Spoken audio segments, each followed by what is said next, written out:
First ever factory outlet, Chandanagar, Mukunda Jewelers, opening soon. No making charges.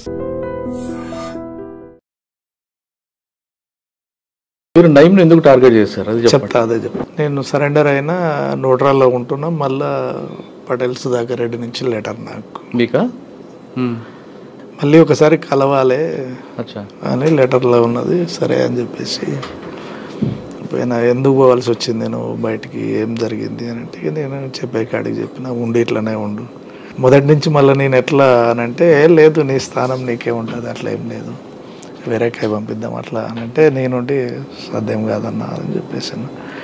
అప్పటికి కొన్ని ఉండే మా మధ్యన, ఇక అవన్నీ డిస్కషన్ చేసుకొని తర్వాత బయటికి వెళ్ళినప్పుడు ఏమన్నా అవకాశం ఉంటే కొంచెం సహకరించగలుగుతావా బయట అని అంటే, నీకు మధ్యన నాకు మధ్యన అయితేనే చేయగలుగుతా, లేకపోతే నేను చేయలేను అనేటువంటిది క్లారిటీగా చెప్పేసిన. చర్చలు వచ్చినాయి అదే టైంలో. చర్చలలో ఇక పూర్తిగా ఏపీటీ పెట్టిండు, ఆ పరావన్న ఈయన కలిసి మాట్లాడారు నాతో. ఏంటిది పలానా నయంను కొట్టాలి. దానికి చర్చల సమయంలోనే పార్టీ ఆయన మీద దృష్టి పెట్టింది. అప్పటికే ఉన్నది కొట్టాలనేటువంటిది, కానీ దొరకట్లేడు అనేటువంటిది ఒకటి బాగా ఉన్నది. ఎట్లా అనేటువంటిది అంటే అప్పటికే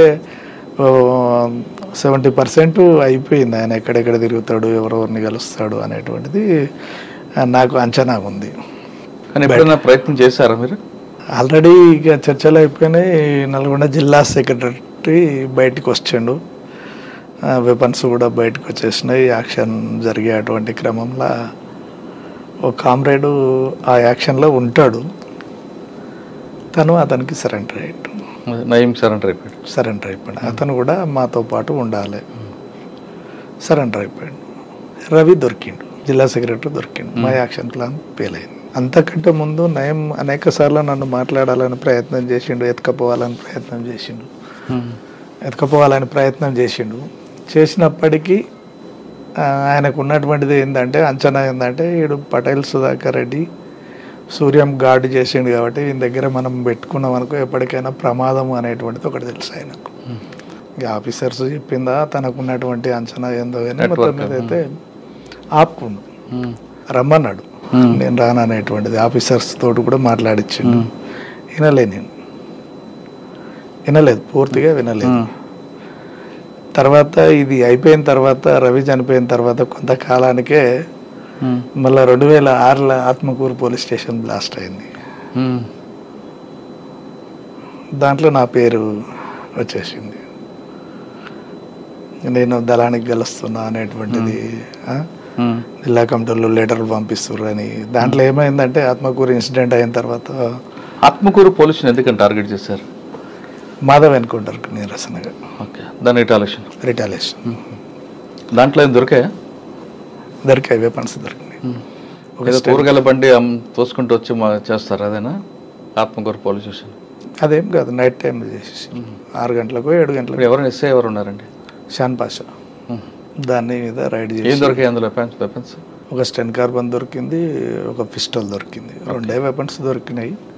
అంతకంటే ముందే స్పెషల్ ఫోర్స్ ఉండి వెళ్ళిపోయింది. ఉన్నది అనేటువంటి దాని మీదనే టార్గెట్ చేసి కొట్టినాం. ఓకే, కానీ అప్పుడు మీకు మీ పేరు రికార్డులోకి వచ్చింది.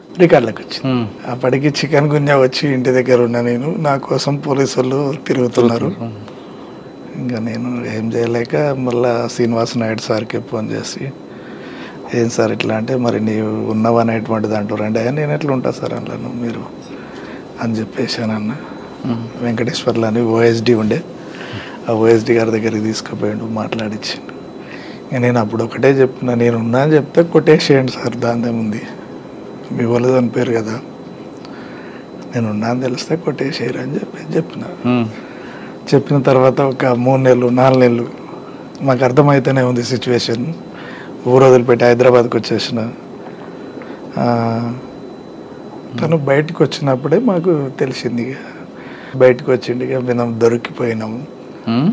అప్పటికి రాములతోటి చెప్తున్నా, రాములు ఖచ్చితంగా చెప్పేస్తాడు అనేటువంటి దాని అంచనా ఉంది నాకు, కొట్టుపడేద్దామని చెప్పేసినాం. తను అక్కడ ఇబ్రాంపట్నం ఎంపీపీ దగ్గరికి ఎవరి దగ్గరికి వస్తుండు, ఆన్నే లిఫ్ట్ చేసి కొట్టేస్తే అయిపోద్ది, పోలీసు వాళ్ళ కాడికి పోక ముందుకే అని చెప్పేసి అంటే లేదు అతనితోటి నేనే పిలిపిస్తా దగ్గరికి మాట్లాడదాంలే అని చెప్పేసానంటే డైరెక్ట్ ఎస్పీ దగ్గరికి సరెండర్ అయ్యిండు తను. పోలీస్ డిపార్ట్మెంట్కి చెప్తే మమ్మల్ని చంపేసేవాళ్ళ. నయంకి చెప్పిండు. ఎవరు? మహేష్. నయం ఏం చేసినట్టే డైరెక్ట్ ఫోన్లు మాకు చేసుడు పెట్టిండు. అటు రాములు బెదిరిస్తుండు, ఇటు నన్ను బెదిరిస్తుండు, భవనం శ్రీనివాసరెడ్డి అని ఉంటాడు తనను బెదిరిస్తుండు. నేను హైదరాబాద్లోనే ఉన్నా, కర్మనగట్లో ఉంటున్నా. అన్న తెలిసిందన్నా నీ గురించి అన్నట్టు. తెలిసిందా అన్న? తెలిసింది. మంచిది అన్నానన్న. ఏడ ఉన్నావు నువ్వు? దిల్సీ నగర్లో ఉన్నావు కదా అన్న. నేను దిల్సీ నగర్లోనే ఉన్నా, టీ తాగుతున్నా. పోతే కర్మనగట్ల ఇంటి కాడికి రూమ్ కాడికి పోతా, ఇంకా అంతే అని చెప్పేసి అన్న. అంత ధైర్యంగా చేసి చెప్తున్నావు ఏందన్నా, నేను మనసులో పంపించుకో, పంపి అని అన్న. ఫోన్ స్విచ్ ఆఫ్ చేసేసిన. స్విచ్ ఆఫ్ చేసి చిన్న బాబు మెసేజ్ చెప్పిన, ఏం లేదు జోబులో పైసలు ఉండాలి, ఎంత 3,000-2,500 ఉన్నాయి, చాలా రైట్. ఇక్కడ ఉంటే ఖచ్చితంగా పోలీసు వాళ్ళన్నా కొట్టేస్తారు, నయం గారిని కొట్టేస్తాడు. ఏది వద్దిగా బయటికి వెళ్దామని చెప్పేసి తీసుకున్న. కర్నూలు ఆడికి వచ్చిన, కర్నూలు బస్సు ఎక్కేసిన. బెంగళూరు బస్సు ఎక్కిన. కర్నూలు ఎక్కితే డౌట్ వస్తుందని చెప్పేసి బెంగళూరు బస్సు ఎక్కి కర్నూలులో నాకు తెలిసినటువంటి హోటల్, అక్కడ నాకు షెల్టర్లు ఉండే. కర్నూలు అంతా తిరిగిన కాబట్టి నేను వచ్చిన వరకల్లా పోయి డోర్ కొట్టగానే తీసిరు. ఎక్కడే ఉన్నా 2 రోజులు 3 రోజులు 4 రోజులు ఇంకా తనతోటే వేరే ఒక ఏపీటీ పెట్టి పలానా ఏరియా ముచ్చమార్ కాడ మనకు పలానా ఆయన ఉంటాడు, అక్కడ ఇచ్చిరండి, లెటర్ ఇచ్చిరండి అని చెప్పేసి ఒక లెటర్ రాసిన. నేను వేరే దగ్గర ఉంటానా అని చెప్పిన. అని మళ్ళీ ఇంటికి వేరే ఫోన్ నుంచి ఫోన్ చేసి మా అన్నని కర్నూలు వరకు రండి, మీరు కర్నూలు కూడా రాకండి, కర్నూలు యువతలనే అల్లంపూర్ వరకు రండి అని చెప్పేసి అక్కడికి పిలిపించి బాబుని వాళ్ళకు ఒప్పచెప్పి మళ్ళీ కర్నూలుకి వెళ్ళిపోయినా. కర్నూలుకి వెళ్ళిపోయినాక ఒక రోజు తర్వాత మళ్ళా వేరే ఫోన్ వచ్చింది, పార్టీ కాంటాక్ట్. అది కాంటాక్ట్ కాదు. సరే ఇక ఇదిగా నేను ఉండేమన్నంటే ఇక నాకు మీ కాంటాక్ట్ ఏం అవసరం లేదు, నేను నల్లమల్ల అంతా తెలుసు కాబట్టి నేను ఎక్కడ పోయినా నేను పార్టీని పట్టుకోగలుగుతా అనేటువంటిది ఉన్నా. ఇక రాములు అట్లనే ఉన్నాడు, భవనం శ్రీనివాసరెడ్డి ఉన్నాడు. ఇక వాళ్ళు కూడా ఎటు పోలేని పరిస్థితి. రాముల భార్య ప్రెగ్నెంట్ అప్పుడు, రాములేమో తీసుకుపోతే చంపుతాడు అనేటువంటిది. తర్వాత భవనం శ్రీనాథే అటు ఇటు కలిసి మళ్ళీ పార్టీ కాంటాక్ట్ పెట్టుకొని మళ్ళీ 2 నెలల తర్వాత 2 నెలలు నయంకు దొరకకుండా ఉన్నాం. తర్వాత మళ్ళీ పార్టీలోకి వెళ్ళిపోయినాం. మధ్య మడుగు కాడ ఏపీటీ.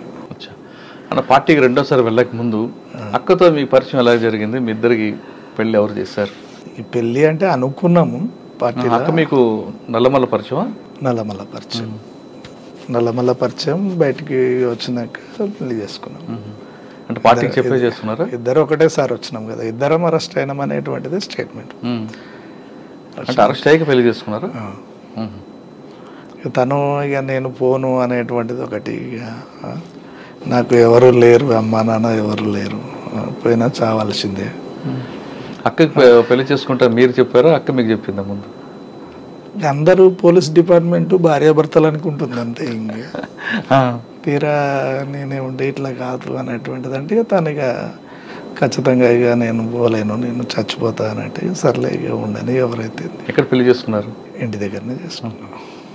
ఇక కలిసి ఉన్నాం అంతే, ఇంకా పెళ్ళి అనేటువంటిది ఏం లేదు, కలిసి సహజీవనం అంతే, భార్యాభర్తలు లెక్క. కానీ మీరు బయటకు వచ్చి అజ్ఞాతకు వెళ్ళిన తర్వాత నయంకి మరెప్పుడు టార్గెట్ అయ్యారు మీరు?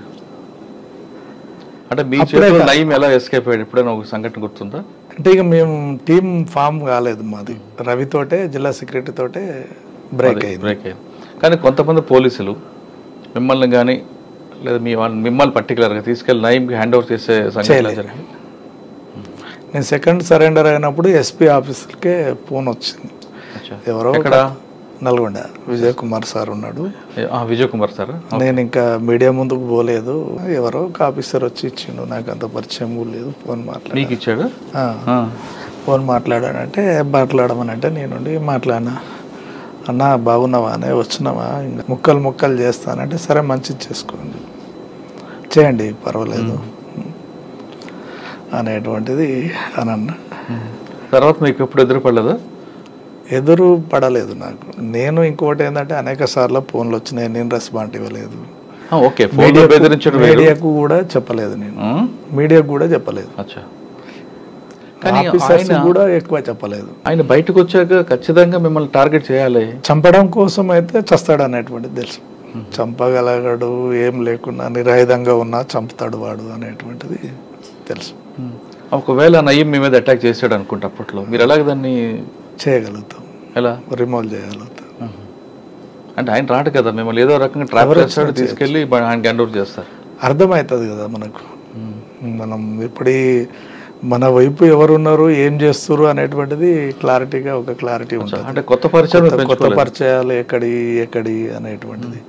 ఇంకోటి దరిదాపు కూడా తనతోటి పరిచయాలు ఉన్నటువంటి వ్యక్తులను కూడా నేను అవాయిడ్ చేసేది. ఓకే, అంటే నయీం మీద మీకు ఆల్రెడీ ఒక అభిప్రాయం ఉంది, ఆయన బెదిరింపులు ఇవన్నీ కూడా.